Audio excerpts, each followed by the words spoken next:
welcome today to CS Office Hours. And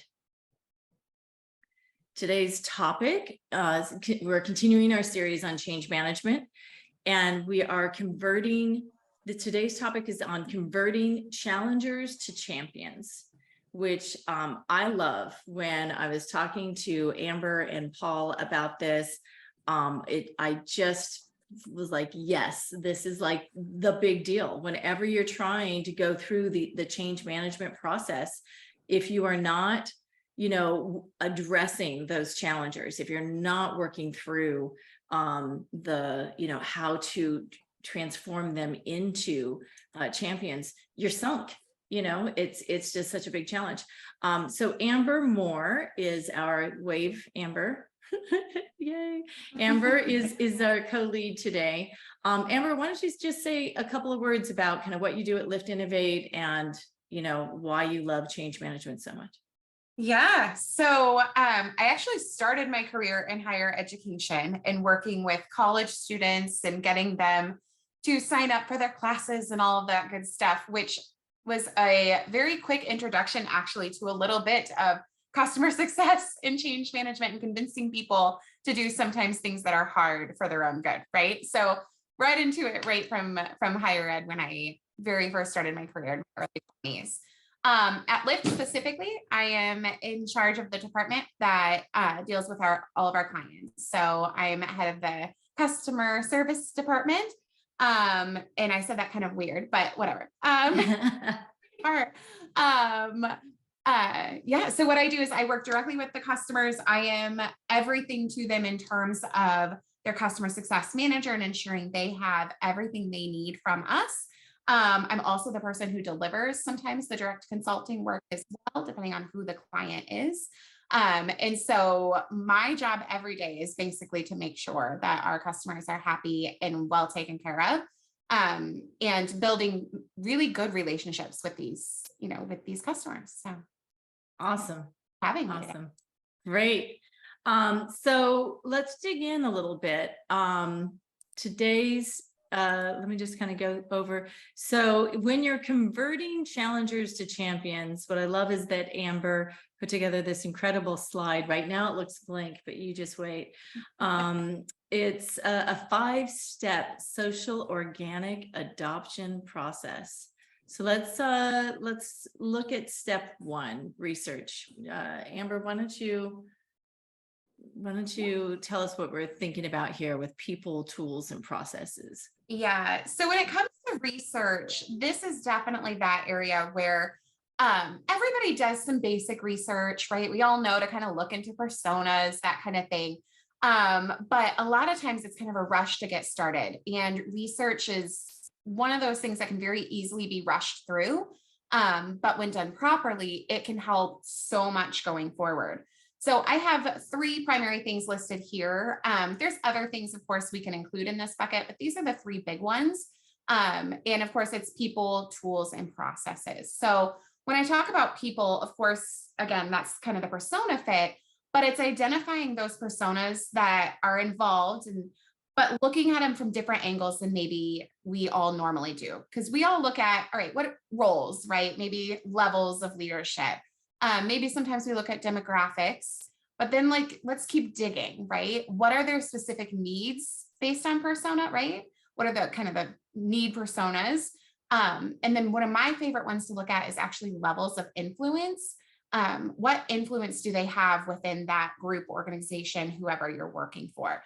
And just because they are not in leadership does not mean that they do not have influence, right? Sometimes it's somebody right there on the ground floor that everybody looks to first to see what is it that, John Doe is doing. If he's not doing it, I'm probably going to drag my heels too. So, I love that too. When we were talking about this, what I loved about the idea of really thinking beyond for people and really digging in is sometimes as a CSM, or even as a CS leader, you're sort of given people, and these are your people. But sometimes if you really get a chance to sort of dig in and go deeper and broader in an organization, and this happens over time, sometimes when you're developing the relationships, you start to see who else the key people are, right? and who else to build relationships with. And that can have a really big impact. Yeah. And I always like to ask the people that I'm talking to who else I should talk to in terms, like not my direct people that I'm working with, but my direct people give me my first set of names. And then I talk to those people and then I say, all right, who else should I really be talking to? And I ask those people. And then that's typically where I get the good list, right? Right. So, yeah. All right. The other pieces for research are, tools and processes real quick. Sorry. Oh, oops, sorry. And of course, tools, getting a good understanding of the current tech stack and environment. Maybe a new tool, what's the purpose of what's happening, the benefits of it, the sentiment that people are feeling, the challenges people are feeling with it, what other primary, whether it's integrated and supposed to be there or unsupported and that shadow IT, that kind of mapping for the tools. And then similar with processes, really researching and also mapping any of those processes. That way you can have a really clear overview and identify potential inefficiencies in areas that, you can help serve better. So that's that research piece. And again, I could probably spend this entire hour just on the research bucket of this, but well, and that was part of what we did think was really important, right? When we were talking is because research is something that's often overlooked, right? Before you're getting started in whatever, whether you're thinking about adoption and you're trying to do maybe a train the trainer, or maybe you're training, a bunch of folks or if you're working on onboarding, those are some key moments where you're like, this is a big project, right? When especially when the relationship with the customer is new. But even later on, let's say when they've just added another product, that's another key moment, right? But there's a variety of different times, or even just when the relationship seems to be going well, or maybe not well, when it's like, what do I do? When you think about how you're trying to change that relationship, that is a change management process, right? And that's really the opportunity to put on a research hat and really start thinking about the people and their processes and their tools. What is preventing them from adopting? What is preventing them from embracing your product? You know? And Steve, if you're listening, Steve is from Lyft, actually. Post in the chat what you always say about, I'm going to mess it up, that's why I'm asking you to post it, but about how companies purchase not for process, or there's some quote he always says, and I'm always like, oh, it's so good. And then I can never remember it for myself. So he knows what I'm talking about. All right. Okay. All right, good. Okay. So, so now moving on. Yeah, moving on. All right. Next one, which is number 2, is design. That's, the next phase. We did all the research. We know who the people are. We know the tools and the stuff that they're going to have to be working with, and then the processes of how they're going to be doing that. But now it's time to actually design something for this initiative, right? Whether it's that tool that we're helping, this process we're helping, whatever we're doing. The first key point there is, of course, mapping benefits. Whether this is a person who typically drags their heels or not, that we're trying to bring over, right? If you don't tell a person what a benefit is of what they're doing, they're never going to come over. They're always going to be a challenger. So now we need to really sit down and map those benefits. But then when I say that, of course, we've got our standard benefits that we all know that our software or tools or whatever does, but don't just say it in our own words that we always say all day, every day when we're kind of ourselves. Let's put it into the verbiage and the vocabulary that the people used when you were interviewing them. When people are telling you what their pain points are and their concerns, and they're going through all those things with you, put it in those terms. That way, when you're mapping out communications plans and you're writing copy and you're helping, maybe push the product along, it's already in words that they're very familiar with, in pains that they're very familiar with. So take the time to really map out how it solves those pain points, how it improves their efficiencies, helps productivity, betters the user experience. Maybe it's not such a pain in the neck to do something anymore, right? All those kinds of things.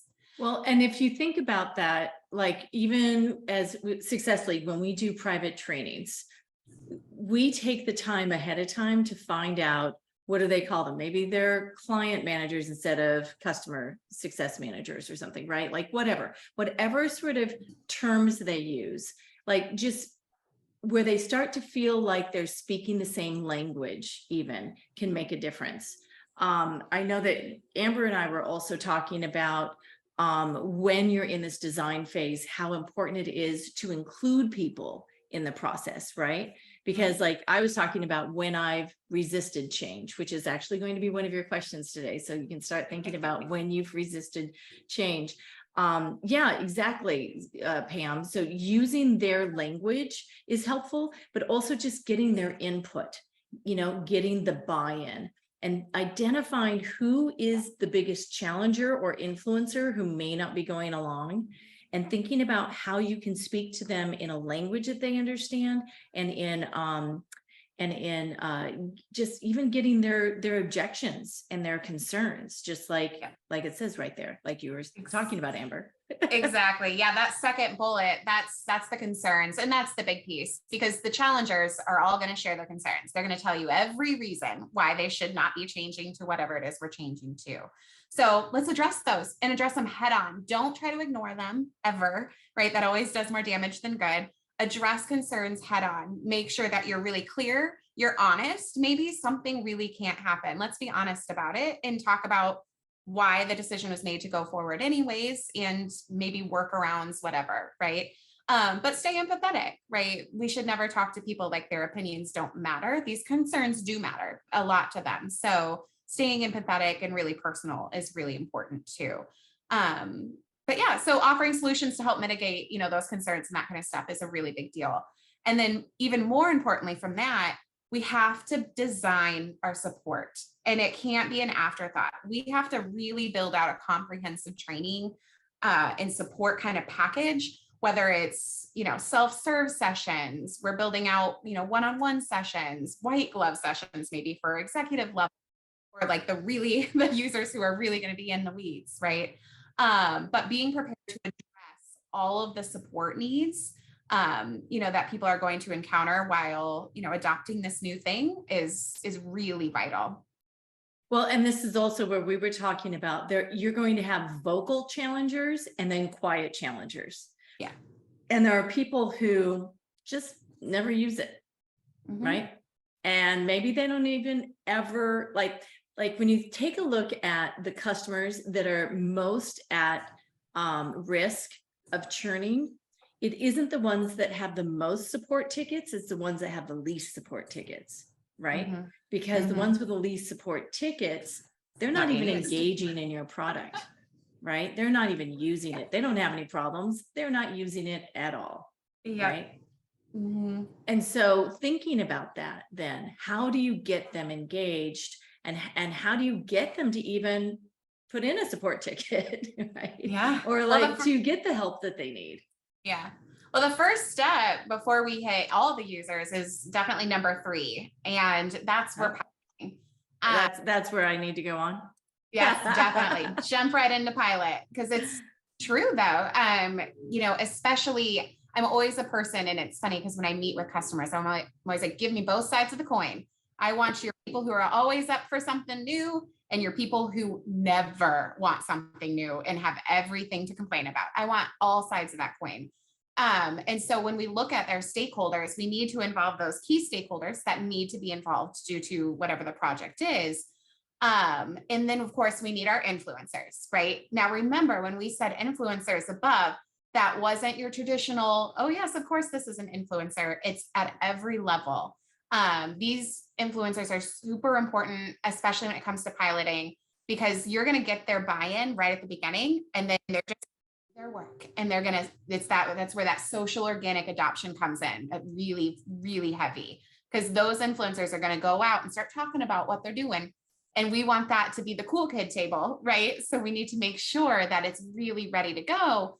And that we've got the right people in the room interacting with it, even as early as that pilot phase.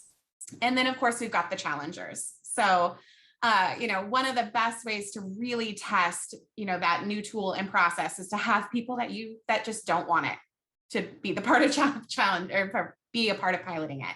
So, they're great at finding those roadblocks. They'll find a roadblock every time, right? They'll find every problem, they'll poke every hole. But that's what you need to have happen up front before you roll something out to the entire organization. So while they're kind of hard to work with sometimes, they are going to be the most valuable person on that pilot team, because it's going to make sure that it truly is locked and ready to go when you go to the number 4 phase, which is coming up next, where it's actually launched. But one more word about that. If you do have someone who is a challenger, but doesn't want to voice it, and they're part of this phase, that's when it's really important to draw them out.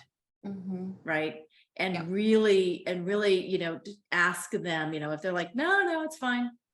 No, it's fine. But you can see they're not logging in, or, they're not really coming with any questions. Right. Then it's really like, those are key times to really engage them and if you have that opportunity. Absolutely. All right. So number 4, this is where we're going to launch it. We're going to accelerate out, right? And that first one, and it's been mentioned a couple of times now, but that quiet challenger.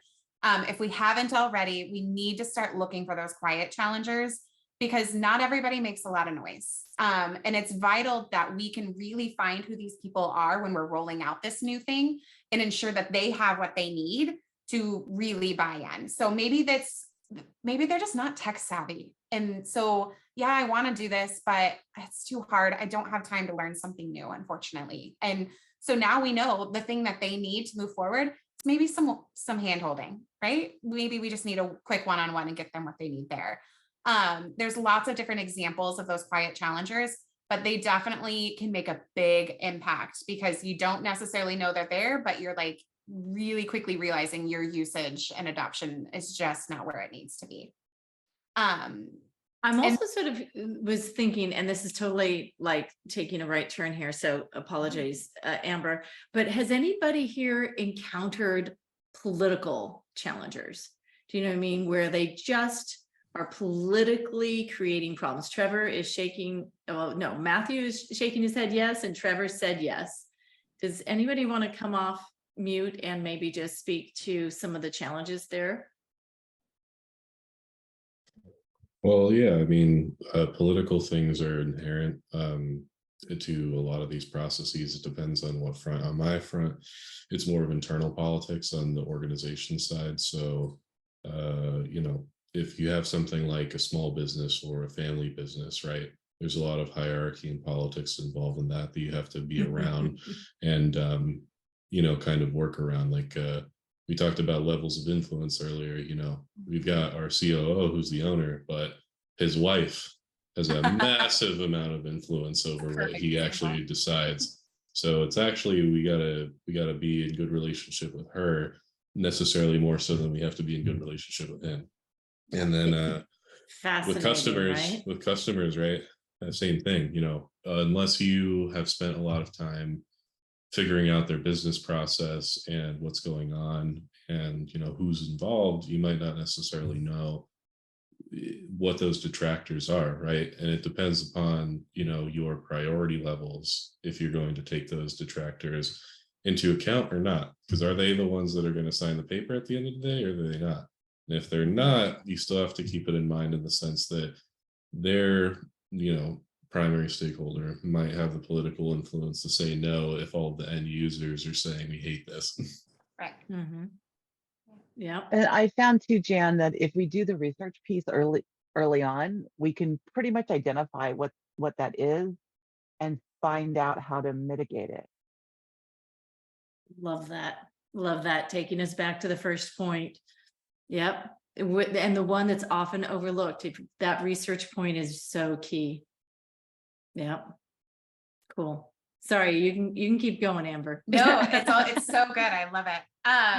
That's what's so cool about these sessions. It's so much more interactive and involved. It's so good. So, so yeah, second point there is the transition support. We talked about in the design phase, really building out that support, right? We have to build out a really comprehensive plan there, but this transition support is really acting on that plan that we built out. So really assigning a support team, whether it's the IT the pilot participants, a lot of times I love to assign them actual support roles as well, because it gives them more ownership even yet than they even had.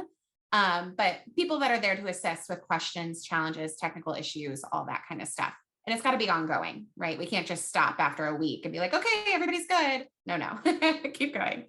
And then promotion, of course, we need to share the success stories and the use cases, and anybody who saw positive outcomes or is like, or even said remotely a positive sentence about what we're doing, write down that sentence. It needs to become habit to document every positive thing, because that's what inspires confidence in something. And it creates that sense of perseverance and motivates people who might be slow, right? They're not exactly a challenger, but they're not moving fast. It might motivate them to just maybe step a little faster. And it's also just really important too, because if there is somebody who's trying to be sort of the, I don't know if the term negative Nancy is probably a bad term to use, but somebody who's complaining, and trying to be negative, then if you're counteracting that with all the positive quotes that are coming from people and that sort of thing, then that starts to drown out and actually encourages those negative folks to get more on the positive side and sort of get with the program. You're exactly right. Yeah. They start to sound a little silly when everybody else is saying this is amazing and they're the one person who's not. Right. And then the last one is number 5. This is the adapt phase. So this is where we're going to start collecting data. So we're going a little bit back to research, because we're going to start collecting that data by constantly gathering feedback, gathering suggestions, seeking out input, right? Don't just wait for somebody to tell you something, actually ask. We're going to be watching trends here, analyzing, those support requests was an example that was mentioned, listening to ideas. We're gathering all that information. And then we go into the second point, which is, all right, now what do we incorporate? We've got all this feedback, all these ideas. What do we need to incorporate in terms of whether it's new ideas or, gosh, this one piece, everybody is struggling with this. How can we make this one piece better so it's not so hard to do, right?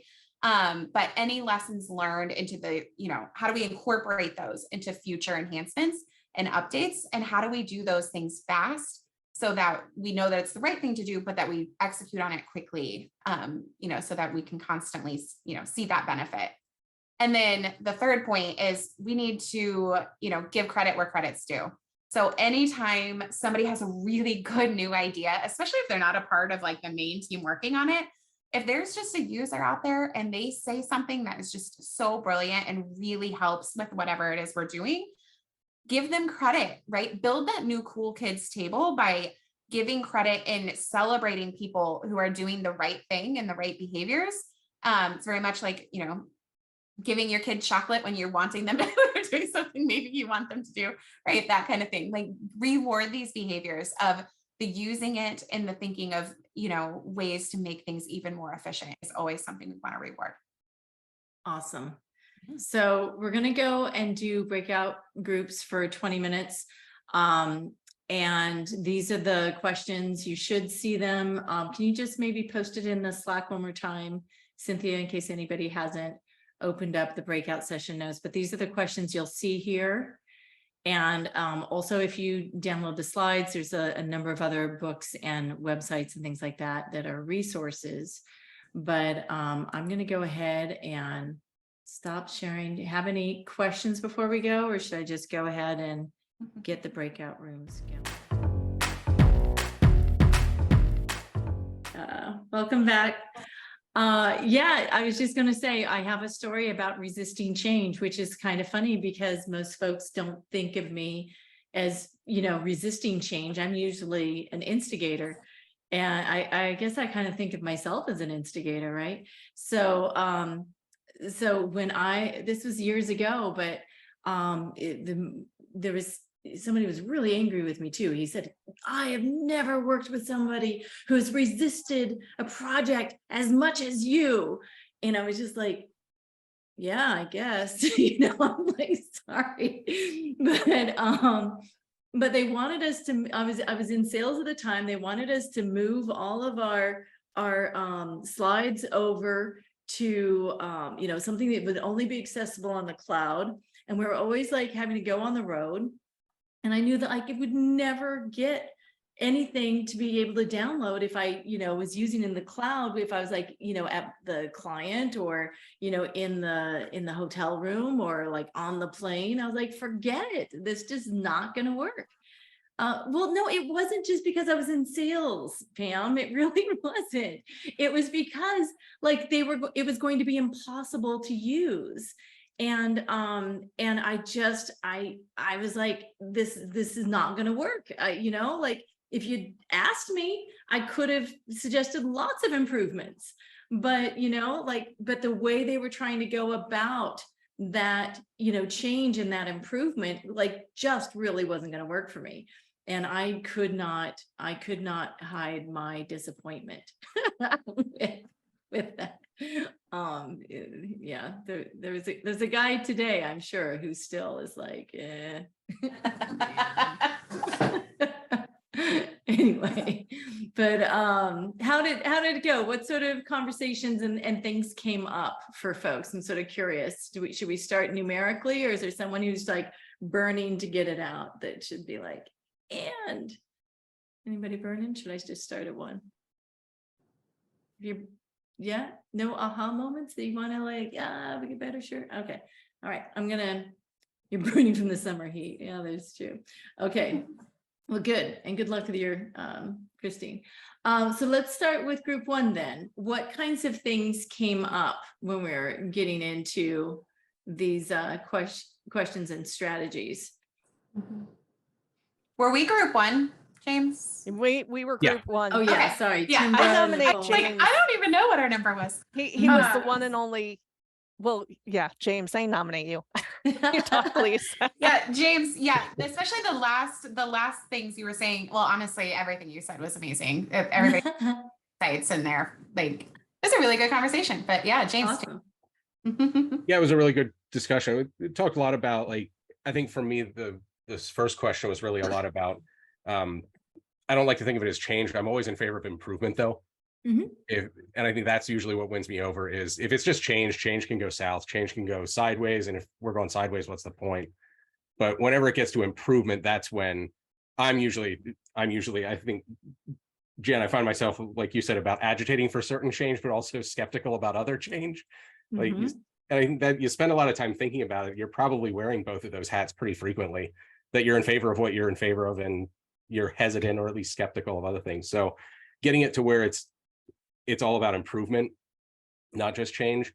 I think really addressing what people are bringing to the table. I think Trevor had made the comment earlier about like where people are skeptical, and like sometimes certain people's opinions are not going to be given the same validity or same weight. I mean, if they're skeptical and you posit the question of why, and they can give you some valid concerns, then you can address them. I think that helps with that relationship right off the bat, gives them the idea that you care, that you're willing to listen to them and address their concerns. But if they can't give you anything and it's just the negativity and they just don't like it and they can't really give reason to it, Like, who maybe moved my cheese? Maybe they really don't have any valid concerns that are addressable. Maybe it is just something they're holding on to, or maybe they just need some time to think about it. But giving them the opportunity to address what is the challenge, and then you can answer that rather than guessing like, hey, here's 10 things that are great about it, but maybe those 10 things don't mean squat to that person. Mhm. But change is emotional. I mean, we've been talking about that since the first session, right? And so sometimes it's just that change, that there is going to be change, right? Can be really challenging for some people. Sometimes it's just about acknowledging the emotion of it, right? Yeah, they feel seen, they feel heard, they have an Mhm. opportunity, and you value that and try and, then it gets to, you understand that person, you understand what makes them tick, and maybe they do need a little bit more of a soft touch to things. They're not just going to jump right in. And that's where I think the positive reinforcement comes in, that when you see those changes, make note of it and compliment them on, you've only moved an inch, other people are a mile ahead, but maybe for them that inch took a lot of work. Mm-hmm. Mm-hmm. That's awesome. Yeah. Group two, I'll help you out here. Debbie, Christine, Craig, Tara, Claudette, Courtney. Were there, and I saw that there's still some notes that were being typed in there. So fresh in.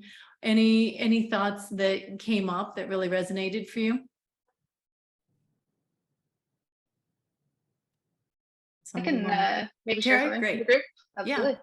Absolutely. So one of the things that we talked about was around kind of if your tech goes into an organization and now you're dealing with a completely different group than was involved in the initial scoping and opportunity discussion, and kind of how to handle that type of challenge and change resistance within an organization, and talk a lot about, doing that research phase again with that new group, finding out what are their challenges.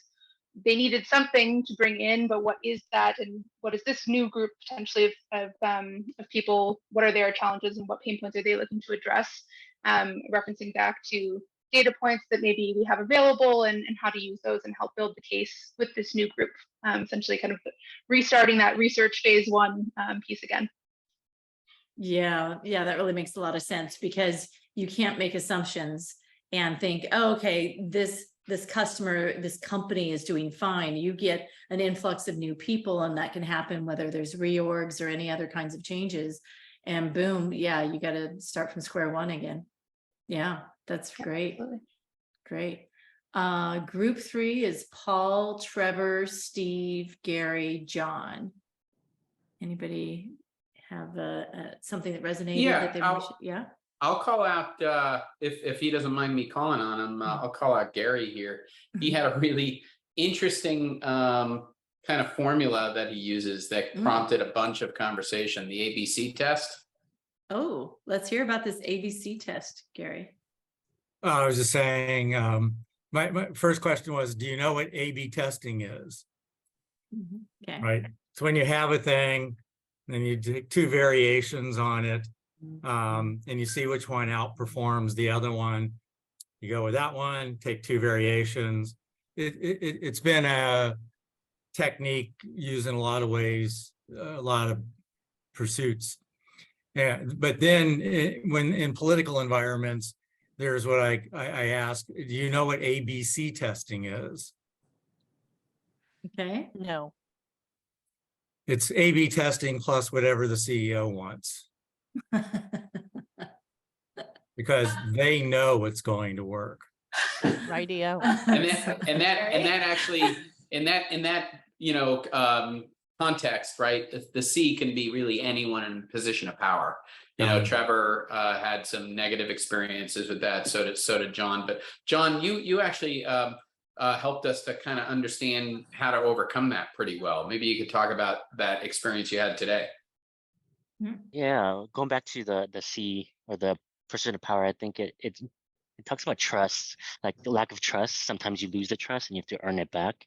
But in terms of overcoming it, is just bring it back down to a human level. I think Trevor was talking about that as well, and just being honest and just admitting like, hey, it's gonna be challenging, but having a plan of action and just being transparent.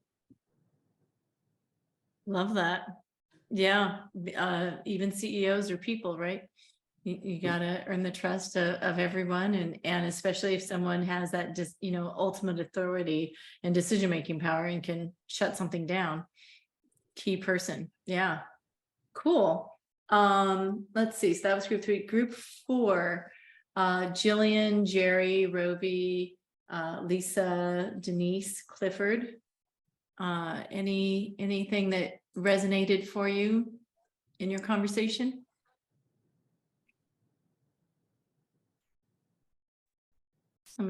I'll just Jerry? jump in. One of the thoughts that I had, and actually I was thinking about it while Amber was kind of going through her setup beforehand, is I've seen projects succeed and fail. Failure sometimes comes when the whole discovery and addressing the challengers and listening to them is a checkbox item, as opposed to a genuine listening and learning experience. Yep. And when you genuinely engage and you take the feedback of the challengers, you listen to them and you try to incorporate it, then you have a much better chance of sort of winning them over. But if you simply say, well, you know what, I talked to them and they all had bad things to say, so screw it, we're moving forward anyway. Well, you really haven't sort of mastered the whole idea of change management. And then the other part that we talked about, several people raised this idea of, you know, when you're working through this and there's change involved, talk to them about, you know, hey, we're going to incorporate your changes, but not right now. Like that's on a roadmap. Like that's going to come further on down the line, you know, phase 2, phase 3, things like that. So that again, you show them that you're listening, you show them that you're engaged and you're taking that on board. But you know, maybe it's not today, but it will come in time. And that also is a technique that a couple people raised and can be pretty successful. Love that. Yeah, because you can't always change it today, right? Right. But just letting them know that they've been heard and that, you know, you're anticipating being able to do that later, that can really help. Yeah, I love that. That's great. All right. And then group 5, Sanjayan, Matthew, Erica, Garner, and Cynthia.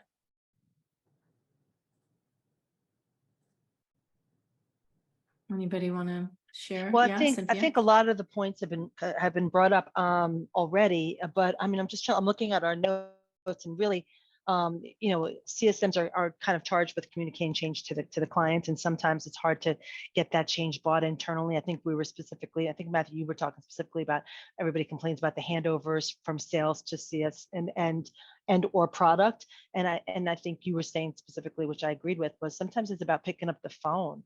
Right? If somebody's not disagreeing and you're hiding behind emails, maybe, you know, have that, or walk over to their desk on the days you're both together. So sometimes those challenges can be internal, not just our customers. Mm-hmm. Yeah. Yeah, I think sometimes Matthew? we kind of, I was just going to say, I think often we hide kind of behind process or emails.